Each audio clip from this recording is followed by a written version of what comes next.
ನೀವೇ ನಾಶ ಆಗ್ತದೆ. ನೆನ್ಪಿಟ್ಕೊಡಿ, ಒಬ್ಬರಿಗೊಬ್ಬರಿಗೆ ಕಚ್ಚಿ ಹರ್ಕೊಂಡು ತಿನ್ನುವ ಪ್ರಕಾರ ಅಲ್ಲ. ಕರ್ತವ್ಯ ಪ್ರಿಯ ದೇವರ ಮಕ್ಕಳೇ, ಯೇಸು ಸ್ವಾಮಿ ವಾಕ್ಯ ಹೇಳುತ್ತದೆ, ಒಬ್ಬರಿಗೊಬ್ರು ಜಗಳ ಆಡಲು ಸ್ವತಂತ್ರತೆ ಅಲ್ಲಂತ, ಒಬ್ಬರಿಗೊಬ್ರು ಪ್ರೀತಿಯಲ್ಲಿರ್ಬೇಕಂತ. ಚಾಪಳೆ ತರಬೇಕು, ಇದು ಫ್ರೀಡಮ್.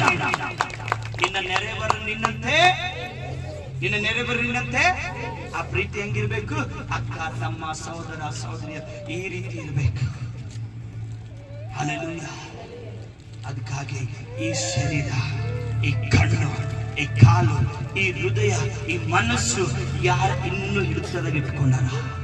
ಯಾರಿನ ನೀವು ನಡೆಸಲತ್ತಾರ? ಯೋಚನೆ ಮಾಡ್ರಿ. ಇದಕ್ಕೆ ಸ್ವತಂತ್ರ ಸಿಕ್ಕದ? ನಮ್ ದೇಶಕ್ಕೆ ಸಿಕ್ಕದ? ಓಕೆ. ಸೆಲೆಬ್ರೇಷನ್ ಮಾಡ್ಲಿಕ್ಕೆ ಓಕೆ. ಓ ಫ್ಲಾಗ್ ಹಾರಿಸ್ಲತ್ತಿ, ಧ್ವಜ ಹಾರಿಸಿದೆ, ಓಕೆ. ಅರೆ ನಮ್ ದೇಶಕ್ಕೆ ಬಿಡುಗಡೆ ಆಗ್ಯದ್ರಿ, ನಿನಗ್ ಬಿಡುಗಡೆ ಆಗ್ಯದ? ಮೋಶೆಗೆ ಎಬ್ಬಿಸಿದ ದೇವರು ಇವತ್ತು ಅನೇಕ ಪ್ರಾಫಿಟ್ಗಳಿಗೆ, ಅನೇಕ ದೈವ ಸೇವಕರಿಗೆ ಯೇಸು ಸ್ವಾಮಿ ಎಬ್ಬಿಸಿ ಅಭಿಷೇಕ